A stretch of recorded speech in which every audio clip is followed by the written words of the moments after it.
감사합니다.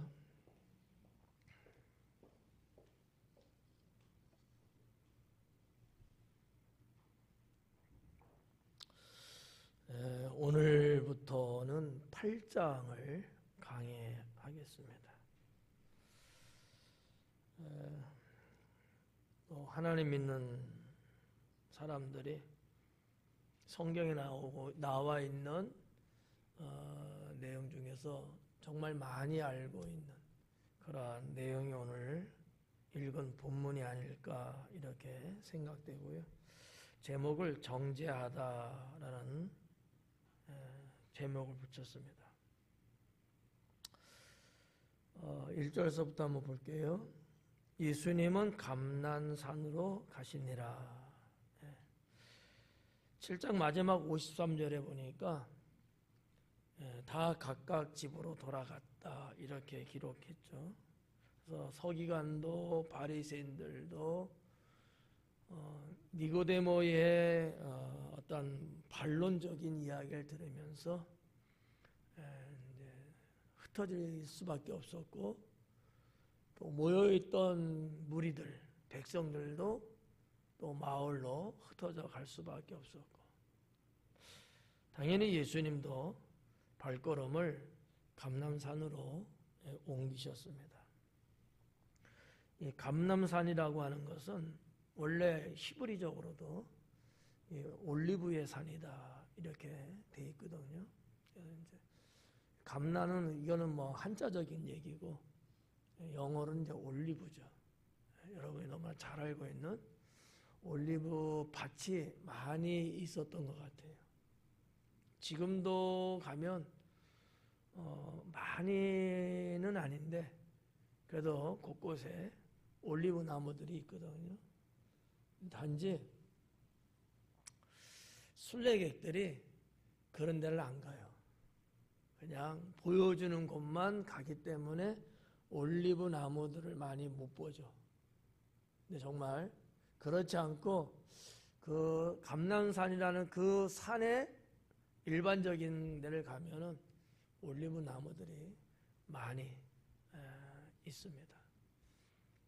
뭐 그 중에 대표적인 것도 겟세마네 동산, 겟세마네 기념교회도 가면 그 마당에 많은 한 몇십 그루 정도의 그 나무들이 심겨져 있는데 모두가 다 올리브 나무입니다. 그런 것처럼 아마 그 산은 전체적으로 올리브 나무가 많지 않았을까. 그러니까 산 이름을 올리브 산이라고 불렀던 거예요.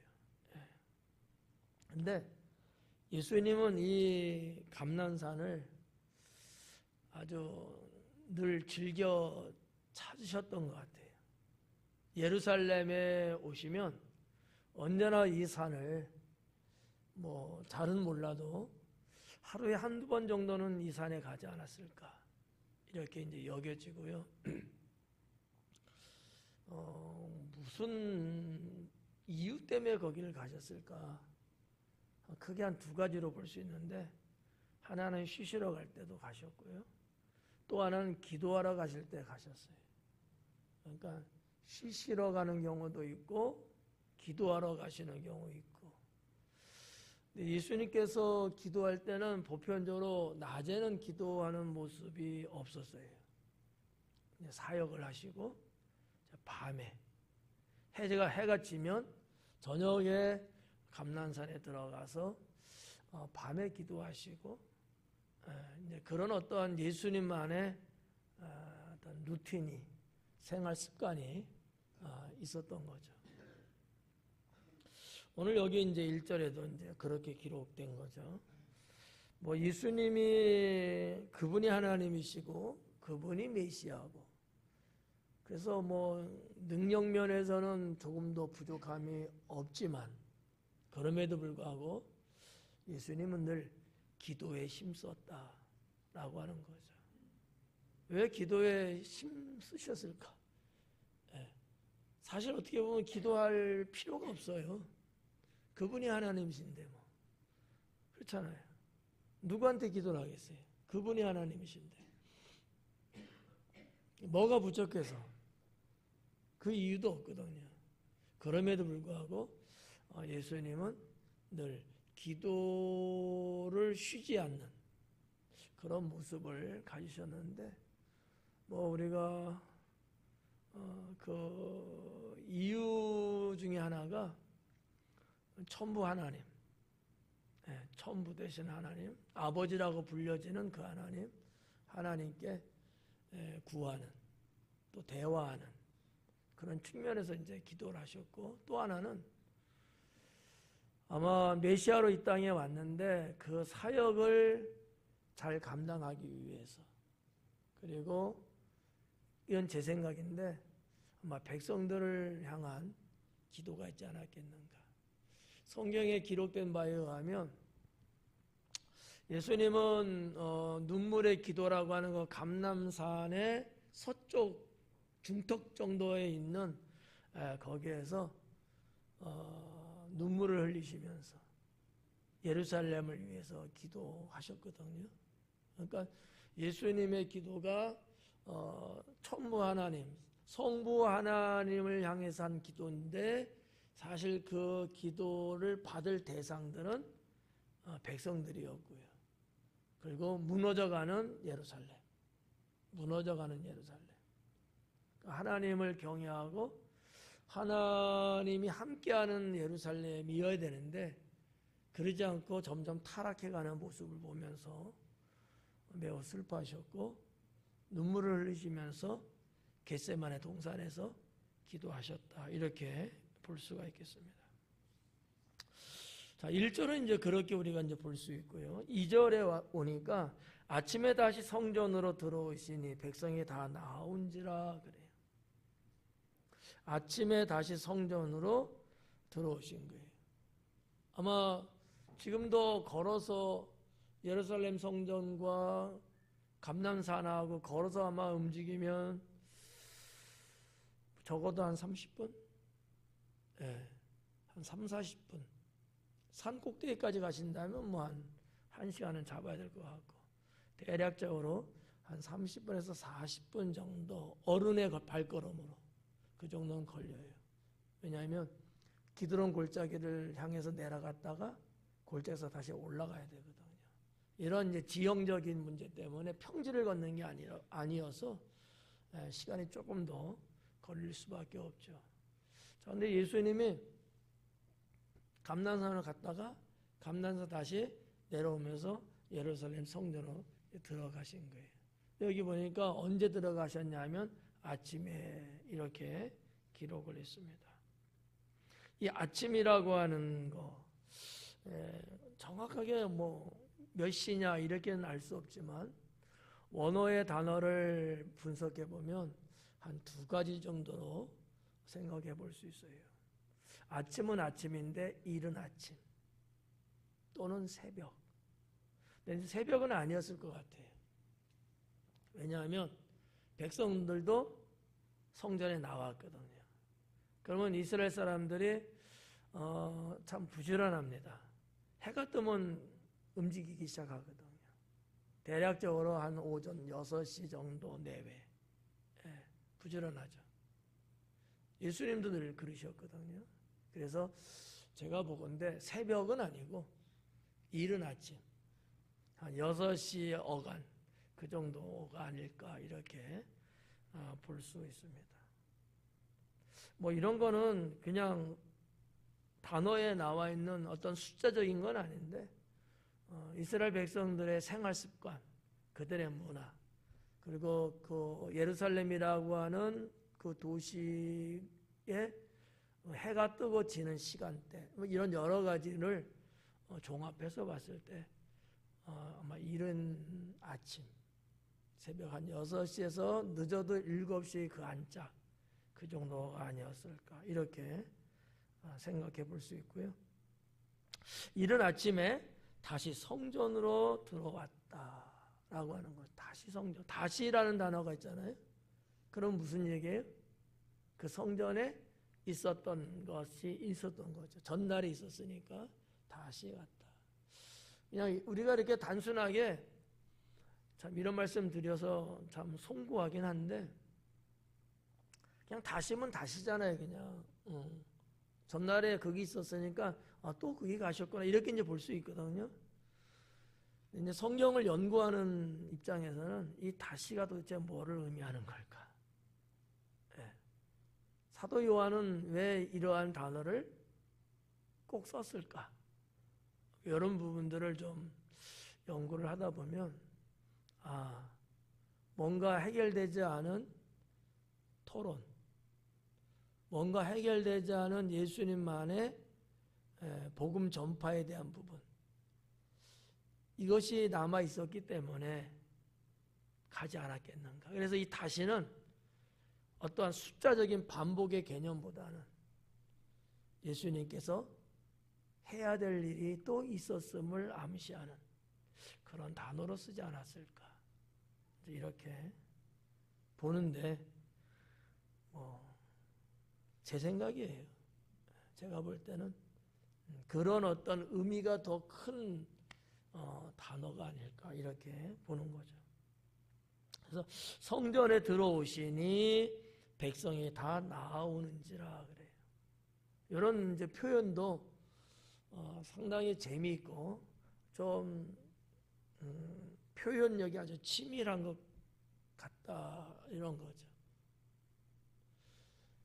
여러분 한번 생각해보면 예수님께서 성전에 들어오시자 백성들도 그게 맞춰서 들어왔다는 얘기예요. 무슨 얘기냐면 백성들은 이미 그 전에 성전의 주변에 있지 않았겠는가. 그러니까 예수님이 들어오는 모습을 보고서 백성들도 따라서 우르르 들어간 거예요. 그렇게 볼 수 있다는 상황을 그렇게 볼 수 있다는 거죠. 그럼 백성들은 왜 그 이른 아침에 더군다나 예수님이 올 거라고 예상까지 하면서 기다리고 있었을까? 복음에 대한 갈급함이에요. 믿음이 대단하게 있는 당시의 사람들은 아니었지만 그래도 그들에게는 뭔가 예수님이 전하는 복음이 상당히 새로운 거고 신선하고 평생 들어보지 못한 하나님 나라에 대한 말씀이었기 때문에 갈급함, 사모함은 있지 않았겠는가 이렇게 볼 수 있는 거죠. 여러분도 한번 그래 보실래요? 미리 와갖고 목사님이 언제 오나 예상하고 들어오면 따라 들어오고 저보다 더 먼저 오시죠?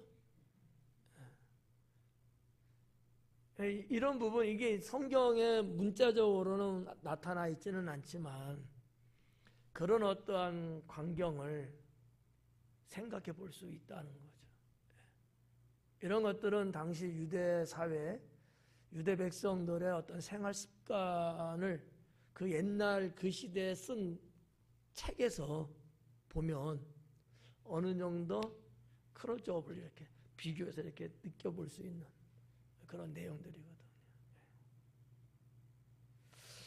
여러분들이 그냥 그렇겠구나 이렇게 한번 생각해 보는 것도 나쁘지 않고 이런 데서 우리가 이제 하나의 이제 영적 교훈을 얻을 수 있는 거죠. 하나님을 믿는 데 있어서 또 말씀 중심으로 살려고 하는 신앙을 갖고 있는 자라면 이런 어떤 사모함, 이런 열심 이게 있어야 되는구나. 이런 부분들은 영적 교훈으로 내가 가질 수 있지 않을까 이렇게 봐지고요. 다 나오는지라 그러니까 앉으사 그들을 가르치시더니 그래요. 이 2절 말씀 지금 2절인데 이 2절도 사실상 원어적으로 문장을 나누면 한 3 정도로 쪼개져 있는 내용들이에요. 근데 이제 우리 성경은 번역을 마치 하나의 문장처럼 쭉 이어서 이렇게 해놨죠. 자, 앉으사 그들을 가르치시더니 그래요. 누가 앉은 거예요? 예수님이 앉으신 거예요. 근데 이 가르치는데 앉아서 가르치는 것이 그 당시 유대 랍비들의 모습이었습니다. 저처럼 이렇게 서서 안 해요. 의자도 안 줘. 납비들은 항상 이렇게 어느 좌석에 착석 앉아갖고 백성들에게 가르쳐. 이게 이제 납비들의 뭐 습관이라고 할까? 납비들의 어떤 그 문화예요. 자연스러운. 여기서 이제 앉으사라는 얘기는 이제 또 오해하면 안 돼요. 우리가 보편적으로 일반 유대 백성들의 생활 습관이나 뭐 문화나 그렇게 보면 앉았다 하면은 비스듬히 이렇게 누운 듯이 이걸 보통 이제 앉았다 표현하거든요. 납비들이 앉아서 가르쳤다 그 자세는 아닌 거예요. 어느 의자, 좌석이나 아니면 이렇게 걸터 앉을 수 있는 그런 어떤 난간 같은 게 있거든요. 거기에 이렇게 앉는 거예요. 그 앉는다는 것이 우리나라 말로는 단어는 똑같은 앉았다는 건데 실제적으로는 두 가지라는 거죠. 좀 이해갈까요? 네. 그러니까 예수님께서 그 만찬을 하실 때 12제자들과 함께 있으면서 앉아서 떡을 떼시고 이런 말씀이 있잖아요. 그러면 우리가 이제 성화 같은 데 이렇게 보면은 제자들하고 다 의자, 테이블에 이렇게 앉아 있잖아요. 그렇지는 않아요. 그건 정말 이렇게 비스듬히 이렇게 마치 반 누운 것처럼 그런 게 일반적인 백성들의 생활 습관이에요. 그러나 백성들을 가르치는 그 상황은 그런 자세는 아니다라는 거죠. 그래서 회당에서 때로는 율법사나 이런 사람이 가르칠 때는 서서도 가르쳤어요. 근데 납비들은 좀 특이하게 이렇게 자리에 의자에 앉아서 가르치는 것이 그 당시 납비들의 습관이었습니다. 그러니까 여기서 제가 볼 때 예수님도 그렇게 앉으시지 않았을까? 왜? 예수님을 유대 사회에서는 훌륭한 납비 정도로 봤거든요. 선지자로 보는 경우도 있지만 계속해서 세례 요한은 선지자라고 보는 게 더 맞을 수 있어요. 계속해서 백성들을 향하여 하나님의 말씀 막 선포하고 막 그러잖아요. 요건 선지자의 스타일이에요. 근데 납비는 그게 아니고 조목조목 모르는 거 이런 것들을 가르치는 게 납비 스타일이거든요. 그러니까 예수님은 능력을 행하는 거 보면 선지자 같은데 백성들하고 만나서 조근조근 이렇게 하시는 거 보면 납비 스타일인 거예요. 그래서 납비라고 보는 견해가 상당히 지배적 많았다는 거죠.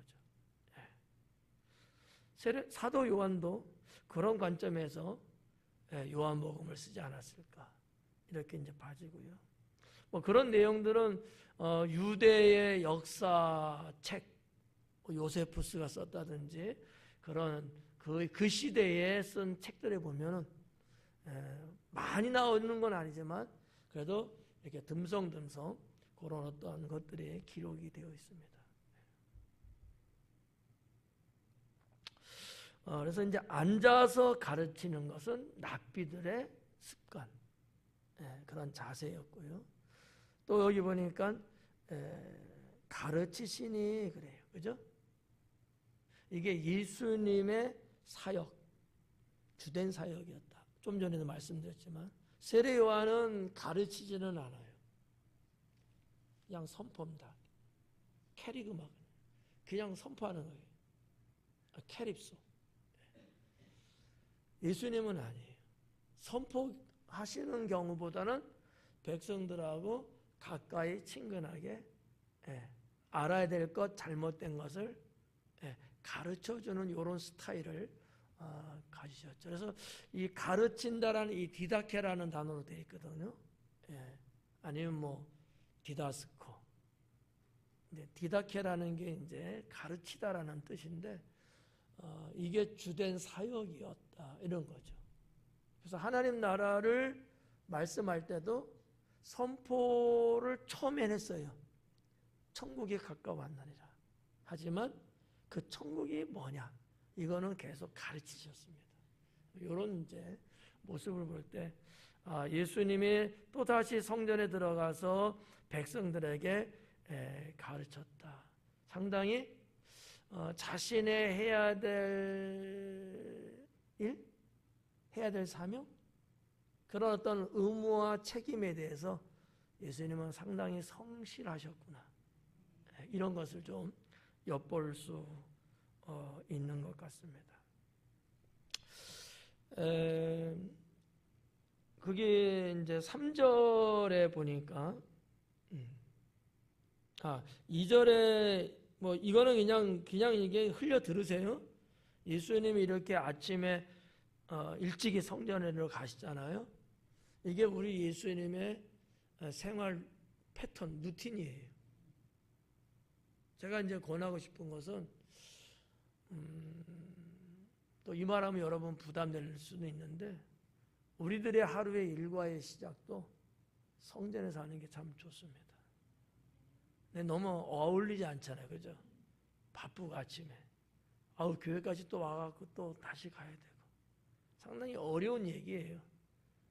근데 예수님은 언제나 그러셨다는 거죠. 예루살렘 바깥에 다른 지역에 있을 때는 그러지는 않았어요. 그럼 어디서 시작했을까요? 회당에서. 왜냐하면 예루살렘에 왔을 때는 예루살렘 성전에서 아침에 거기에 들려서 백성을 만나서 인사도 하고 가르치기도 하고 그러지만 어쨌든 예수님의 하루의 출발 지점은 대부분 거의 다가 성전이었다. 우리도 그러한 좋은 습관을 좀 들인다면 좋지 않을까 이런 생각도 좀 해보고요. 그래서 가정주부 집에 있는 사람들도 할 수 있고 출근하는 분들 조금 일찍이 하면 들렸다 갈 수도 있고 학생들도 좀 일찍이 왔다 갈 수 있고 이런데 지금의 우리의 그런 여러 가지 환경은 이게 어려운 얘기죠. 쉽지 않아요. 근데 정말 가까이 어느 정도 이 지척에 있는 사람들은 좀 마음만 먹으면 못하지는 않겠죠. 근데 학생들은 좀 어려울 수 있어요. 아이들이 무슨 운전을 하는 게 아니니까. 그러나 이제 요즘은 다 차들이 있어서 하루의 일과를 시작한다면 그런 방식. 나는 아침을 그냥 한 10시 시작하는데요. 상관없어요. 어쨌든 하루의 일과를 그렇게 한다면 다른 일을 먼저 하기 전에 와서 잠시 기도를 한다든지 하고 오는 거 상당히 좋은 영적 습관이 아닐까. 부담되는 말씀 드려서 죄송합니다. 3절에 보니까 서기관들과 바리새인들이 음행 중에 잡힌 여자를 끌고 와서 이런 얘기가 쭉 나오죠. 이 서기관이나 바리새인들은 직업상 율법에 아주 능통한 사람들이거든요. 아주 율법을 아주 꿰고 있는 사람들이에요. 계속해서 예수님에게 찝쩍거리는 자들이 이 서기관 바리새인들이었거든요. 왜 그랬을 것 같아요? 흠을 잡아야 되는데 다른 데서는 잡을 수가 없는 거예요. 생활면에서는. 너무나 모범적인 모습을 보여주는 거예요, 예수님은. 그리고 그거 갖고는 죽일 수는 없어요. 일반 생활적으로 조금 흐트렀다 해서 그거를 죄로 뒤집어 씌워갖고 죽일 수는 없어요. 단 한 가지 죽일 수 있는 방법은 율법에 걸리면 죽일 수 있어요. 왜? 그 율법은 하나님 말씀이기 때문이죠. 종교법으로 죽이는 거예요. 종교법으로. 그래서 언제나 일반 사람들 무슨 우스운 얘기지만 탐정을 보내고 이런 게 아니고 딱 들었을 때 저건 뭐가 잘못돼서를 확연하게 알 수 있는 잡아낼 수 있는 서기관과 바리새인들 보낸 거예요. 한 예를 그냥 말씀드리면 여러분이 어느 다른 교회 가서 아니면 때로는 인터넷에서 어느 목사님의 설교를 듣는다고 봐봐요. 그 설교가 어느 부분이 어느 대목이 잘못됐는지 확인하는 것은 거의 불가능할 겁니다. 왜? 거기에 능통하지 않기 때문이죠. 근데 목사인 제가 보면 구별이 확 나와요. 그거를 따지지 않을 뿐이지. 좀 이해 갈까요? 그러니까 서기관과 바리새인은 직업적으로 아니면 뭐 하여튼 생활적으로 모세 율법의 최고의 학자들이거든요. 대번에 알아요, 그냥. 계속해서 무슨 말하는지, 백성들이 뭐를 가르치는지 율법적으로 자꾸 해갖고, 아니 예수님은 아버지 아들의 얘기하는데 율법적으로 보면 이게 신성 모독죄로 걸 수 있는. 근데 일반 백성들은 그런 생각 안 하거든요. 율법학자들이 볼 때는 그게 보이는 거예요. 요런 내용들. 자, 이렇게 서기관과 바리새인들이 역시 이날도 있었다라는 얘기죠. 이 3절에도 뭐 이런 말씀 좀 드리기는 뭐한데, 여기도 말씀이 우리는 지금 한 절로 되어 있지만 원어절로 보면 이렇게 셋 정도로 구분할 수 있는 내용인데, 좀 순서도 조금 원어하고는 조금 다른 것 같아요. 원어에 보면 이런 거예요. 서기관과 바리새인들 이렇게 있지만 여자를 끌고 왔다. 그들이. 그러니까 배열이 좀 다르죠? 그들이 여자를 끌고 왔어요. 근데 이 여자는 어떤 여자냐? 음행 중에 잡힌 여자예요. 그리고 세 번째 나오는 것이 그 여자를 사람들 가운데 세웠다. 이렇게 이제 헬라 성경의 배열이 그렇게 되어 있거든요. 근데 이거를 이제 좀 더 부드럽게 문장을 매만진 거죠. 서기관과 바리새인들이 음행 중에 잡힌 여자를 끌고 와서 가운데 세우고, 좀 부드럽죠. 우리 한국 스타일로 이렇게 이제 매만진 거예요. 뜻은 바뀐 건 아니고, 문장을 이렇게 조금 앞뒤로 수정을 좀 한 거죠. 자, 여기 이제 음행 중에 잡힌. 근데 4절에 보니까 여자가 간음하다가 이렇게 나와요. 그러니까 이제 한국 국어사전적으로 음행과 간음은 좀 다르죠. 음행이라는 것은 어떤 행위에 대한 표현이거든요. 그러니까 뭐 이런 거죠. 더럽고 추잡한 행위. 이게 이제 음행이거든요. 근데 간음은 그건 아니에요. 간음은 결혼한 사람이 배우자가 아닌 사람하고 정사를 갖는 게 간음이거든. 전혀 다른 얘기죠. 실제적으로 3절에 음행이라고 번역은 됐습니다만 이 단어도 사실 간음 중에 간음하다가. 그래서 원어에 보니까 모이케이아라는 단어를 썼어요. 이는 간음이란 뜻이거든요. 그냥 사람이 난잡하게, 여자가 난잡해서 아주 지저분해서 그 얘기가 아니고 간음하다가 잡힌 여자거든. 하여튼 뭐 그런 내용이죠. 음행 중에 잡혔다. 현장범이에요. 근데 그 여자를 끌고 와서 사람들 있는데 그 가운데 세워놓은 거예요. 그리고 이제 4절에 보니까 예수님께 말하되 선생이여 이 여자가 간음하다가 현장에서 잡혔나이다. 그러니까 모세 율법으로 보면 이 간음한 여자는 돌로 쳐 죽여도 되는 거로 되어 있거든요. 이게 신명기에 나와요. 22장에. 그러니까 율법에 능통한 서기관과 바리새인들은 예수님이 어떤 말이 나와야 되는 거예요. 돌로 쳐 죽여야 된다. 이 말이 나와야 되는 거야. 근데 나오기를 원했을까요? 안 나오기를 원했을까요? 안 나와야지만이 서기관과 바리새인은 더 좋은 거야. 그래야 책 잡을 수 있으니까. 모세 율법에 있는 대로 그래 쳐 죽여 그래야지 이러면 싱겁잖아. 예수님한테서 뭔가 죄를 찾아낼 수가 없는 거예요. 근데 무슨 소리야, 그래도 죽이면 안 되지 이러면 모세 율법에 위반돼 버리는 거야. 이해 가시나요? 네. 그런 것들을 염두에 두고 이 여자를 붙잡아 온 거예요. 자기네가 수사관이야? 자기네가 무슨 병사예요? 아니잖아.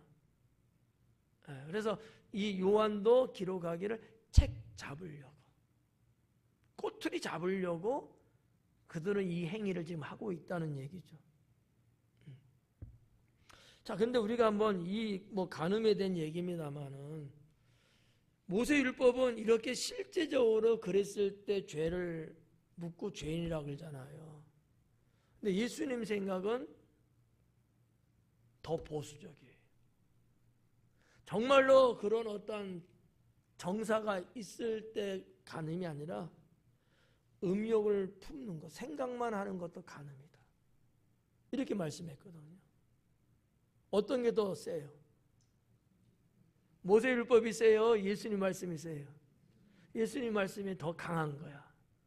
그만큼 더 주님은 차단하는 거지.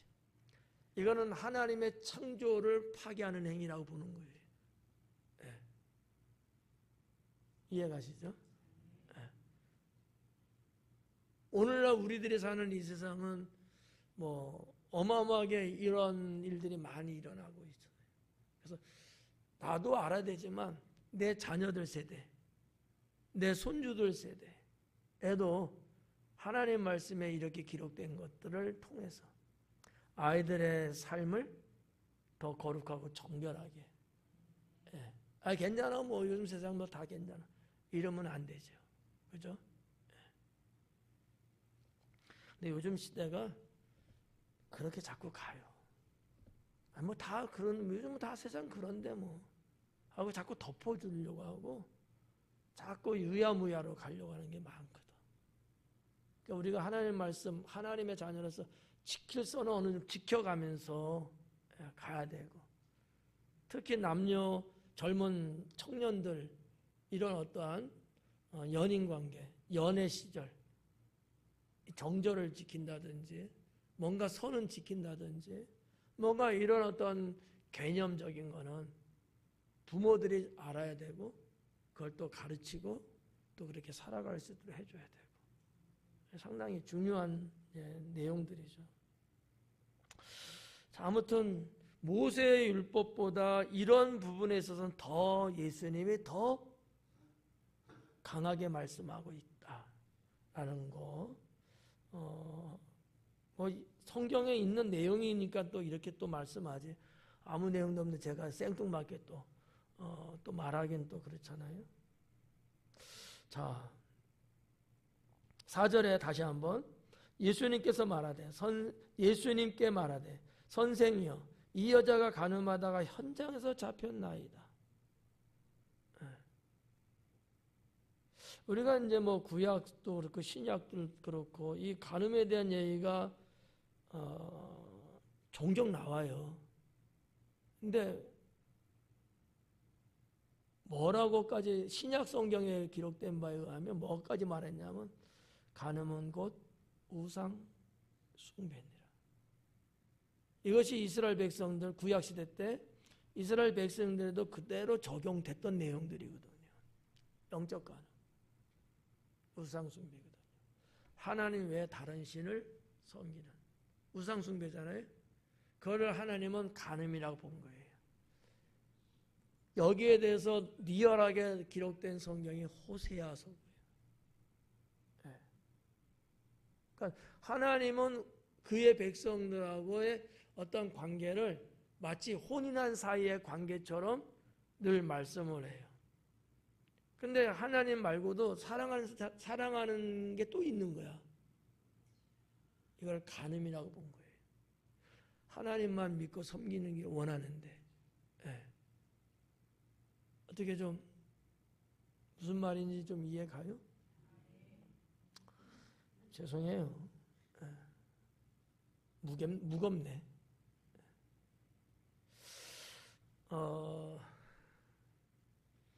자, 5절에 모세는 율법에 이러한 여자를 돌로 치라 명하였거니와 선생은 어떻게 말하겠나이까. 아까도 말씀드렸지만 신명기 22장에 보면 이 대목이 나오거든요. 돌로 쳐라. 6절 그들이 이렇게 말하면 고발할 조건을 얻고자 하여. 고발할 조건을. 고발해야 되는데 죄를 뒤집어 씌워야 되는데 딱히 없어요.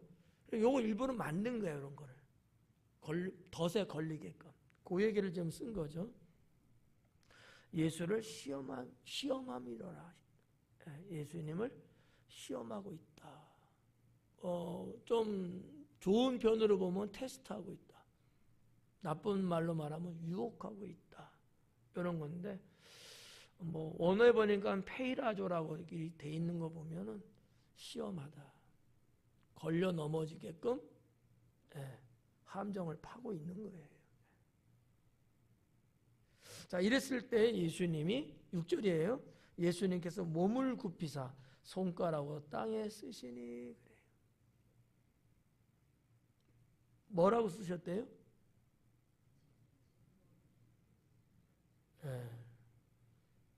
그렇지는 않아요. 뭐를 썼는지는 몰라요.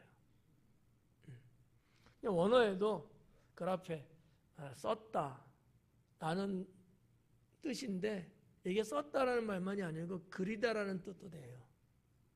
왜냐하면 옛날 고대 사회는 문자가 물론 있었지만 그림 것과 쓰는 것이 거의 일반화되어 있고 하나의 단어로 이렇게 두 가지로 이렇게 했거든요. 자, 한번 이렇게 한번 볼까요? 신약 시대 때 그리스도인들이 성도들이 서로 내가 그리스도인이라고 사인을 해서 알리기 위해서 뭘 했다 그랬어요? 물고기를 이렇게 그렸어요. 그린 거예요? 쓴 거예요? 그린 거죠. 쓴 거예요. 모양은 그림 같은데 물고기니까. 그 물고기가 가지고 있는 단어가 있는 거예요. 조금 도움이 될는지는 모르겠어요. 그러니까 하나의 단어인데 쓰다라는 뜻으로도 번역이 되는 단어고 그리다라는 단어로도 번역이 되는 단어예요.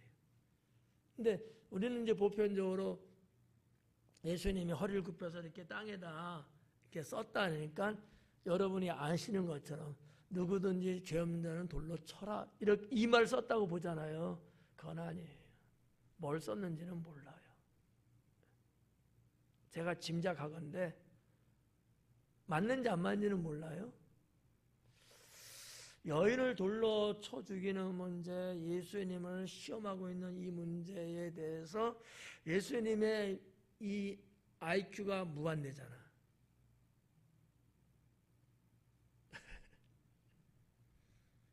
우리 예수님의 머리가 고수야. 그래서 그들이 꼼짝할 수 없게끔 그들의 제목을 썼을 거예요. 서기관과 바리새인들이 짓고 있는 죄.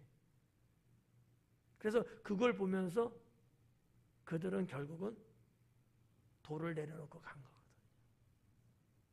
쓴 다음에 두 번 쓰시거든요. 쓴 다음에 하신 말씀이 누구든지 죄 없는 자는 돌로 이 여인을 쳐라. 그건 말씀하신 거야. 그런데 그들은 예수님의 이 말을 듣는 것도 듣는 거지만 아니 허리를 굽히고 쓰니까 궁금하잖아. 저 양반이 도대체 뭐하고 있는 거야? 그래서 유심히 보는 거예요. 보니까 우리들의 죄목을 쓰고 있는 거야. 너희들이 어떨 때도 가늠했고 너희들 어떨 때는 도둑질하고 너희들 어떨 때는 백성들을 이렇게 했고 그런 거 쓰는 거야. 할 말이 없어요. 그래서 제가 그냥 믿거나 말거나 말씀드리는 거예요. 근데 저의 이 말은 아무 근거 없는 얘기는 아니고 고증된 옛날에 있었던 그런 거를 근거로 말씀을 드리는데 좀 소설처럼 제가 말씀을 드리는 거예요. 그러지 않았겠는가? 그러지 않았겠는가? 성경 분석은 분명합니다. 그 말을 쓴 건 아니에요. 쓴 다음에 말만 하신 거야. 쓴 내용은 모르지만.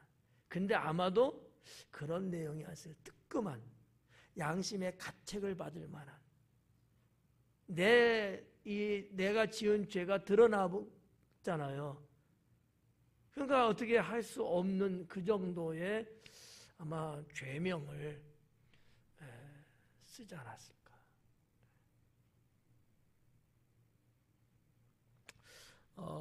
굽히사 손가락으로 땅에 쓰시니 그들이 묻기를 마지 아니하는지라. 묻기를 마지 아니하는지라. 이게 참 뭔 얘기지 이게? 이게 무슨 뜻이에요? 묻기를 마지 아니하는지라. 좀 어려워요. 그러면 제가 쉽게 설명해 드릴게. 한 두 가지로 아주 철저하게 세밀하게 물었다라는 말이고요. 이 말을 세밀하다는 말을 빼버리고 다른 말로 말하면 끊임없이 질문을 했다라는 뜻이에요. 언어적인 얘기예요. 좀 어려워 우리나라 말인데 제가 봐도 좀 어려워요. 묻기를 마지 아니하는지라. 그러니까 이제 문법적으로는 이제 부정적인 부정을 썼기 때문에 긍정에 대한 얘기거든요. 물었다는 거예요. 근데 어느 정도냐? 상세하게 물었다. 이런 말이 될 수도 있고 아니면 계속해서 끊임없이 지금 묻고 있다. 요 얘기거든요. 제가 이렇게 해드리는 게 훨씬 쉽지 않아요? 서기관과 바리새인데 아주 집요하게 자꾸 묻는 거야. 집요하게. 아니 한 번 해서 아니면 알아들었어야지. 계속해서 왜 꼬투리를 잡아내야 되니까 계속해서 묻는 거야. 그러니까 한 번 쓴 거 갖고 안 되니까 또 이제 봐봐요. 여기 지금 보니까 6절에 손가락을 땅에 쓰시고 그랬는데 그들이 묻기를 끊임없이 또 묻고 있는 거야. 그래서 이에 일어나 이르시되 너희 중에 죄 없는 자는 돌로 쳐라. 8절에 봐봐요. 다시 몸을 굽혀 손가락을 땅에 쓰시니. 두 번 쓰신 거죠. 아니 한 번 정도면 찝찝하네. 가야지. 근데 계속해서 집요하게 예수님은 자꾸 그러는 거예요. 그러니까 예수님이 또 그러면 더 중한 너의 죄를 또 적어볼게. 제 생각이에요. 이런 식으로 아마 예수님은 땅에다가 뭔가 표기를 한 건 같아요. 한 번이 아니고 두 번씩이나 주님이 땅에다 뭔가 표시를 했고 그제서야 그들이 이제 떠나가는 거죠. 다시 7절에 그들이 묻기를 끊임없이 하는지라 이에 일어나 이르시되 너희 중에 죄 없는 자는 먼저 돌로 치라 하시고. 이거는 어떻게 보면 예수님이 서기관과 바리새인에게 정면적으로 도전하고 있는 거예요. 목숨 걸고. 그러니까 예수님도 보통은 아니신 거지. 상당히 양순하시면서도 강하신 분이라는 거지.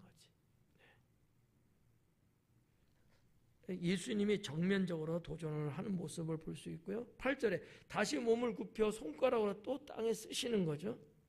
그때 그들이 이 말씀을 듣고 양심의 가책을 느껴 어른으로 시작하여 젊은이까지 하나씩 나가고 오직 예수님과 그 가운데 섰는 여자만 남았더라 그래요.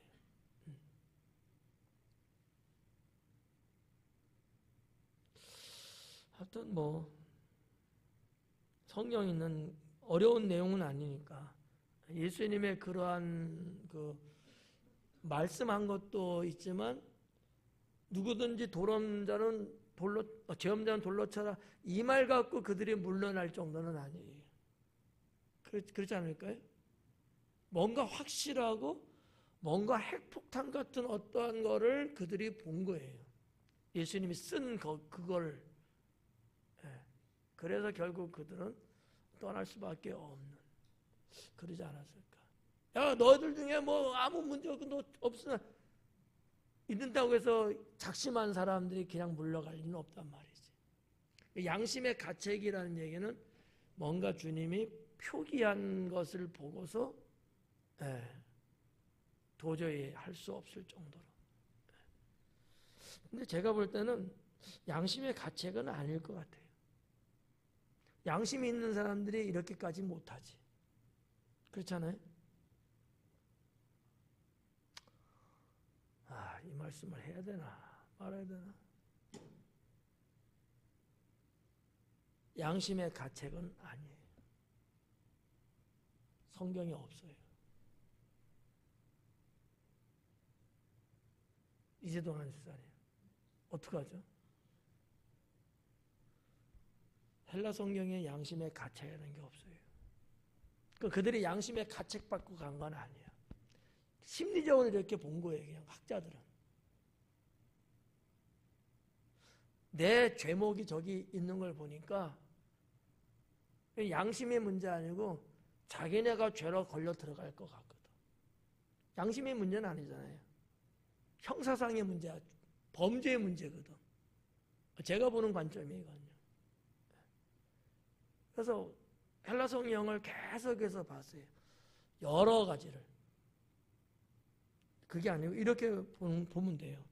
그들이 이 말씀을 듣고 어른으로 시작하여 하나씩 하나씩 나가고 오직 예수님과 그 가운데 섰는 여자만 남았더라. 학자들이 사람이 심리적으로 양심의 가책이라고 아마 보고 도움이 되게끔 이렇게 의역을 한 것 같아요. 근데 사도 요한이 진짜 쓴 거는 그러지 않고. 그건 제가 볼 때 양심의 가책의 문제가 아니고 자기들의 죄명이 나오니까, 범죄 사실이니까 두려워서 가지 않았겠는가. 저는 이렇게 이제 보는 거죠. 이런 말씀 드리는 게 저는 조금 조심스러운 거죠. 왜냐면 우리 보는 성경이 있는데 목사님이 이건 뭐 없다고 하면은 헷갈릴 수도 있어서 오해할까봐 할까 말까 고민을 했는데 그냥 괜찮아요? 우리 목사님 저 뭔가 뻥치고 가짜 아니야? 이런 부분은 좀 조심스러워요. 자, 하여튼 이렇게 좀 볼 수 있고요. 10절에 예수님께서 일어나사 여자 외에 아무도 없는 것을 보시고 이르시되, 예수님께서 일어나사 쓴 거죠. 이렇게 쓰고 나서 이제 일어나신 거죠. 여자여, 너를 고발하던 그들이 어디 있느냐? 너를 정죄한 자가 없느냐? 여자여 그래요. 이 귀나이라는 단어거든요. 귀나이. 예전에 공간복음할 때도 이 말씀 드렸고, 예수님이 자기의 모친을 향해서 말할 때도 여자여, 귀나이라는 단어거든요. 귀나이는 누구한테 쓰는 용어냐면 결혼한 여자 한테 귀나이라는 단어를 쓰거든요. 달라요. 결혼 안 한 여자한테 쓰는 용어, 어린아이 때 쓰는 용어, 이게 다 이제 구분해 있는데, 예수님은 이 여인에게 귀나이라고 한 것 보면 이 여인은 결혼한 여자예요. 너를 고발하던 그들이 어디 있느냐? 너를 정죄한 자가 없느냐? 이 말을 제가 좀 언어적으로 읽어드릴게요. 여자여, 그들이 어디 있느냐? 너를 고발한 그게 아니고 그들이 어디 있느냐? 그들은 고발한 자들이죠. 그러니까 이렇게 좀 더 성경을 보는 분들한테 쉽게 요건 번역을 한 거예요. 그들이 어디 있느냐? 아무도 너를 정죄하지 않았느냐? 여기 이제 원어의 정확한 뜻입니다. 다시 한번. 아무도 너를 정죄하지 않았느냐? 정죄하려고 데리고 온 건데 아무도 어느 누구도 너를 정죄하지 아니하느냐? 묻는 거예요, 여자한테. 여자의 입으로부터 대답 듣기를 원했던 거예요. 그래서 의문사를 썼거든요. 그때 11절에 대답하되 주여 없나이다. 예수님께서 이르시되 나도 너를 정죄하지 아니하노니 가서 다시는 죄를 범하지 말라.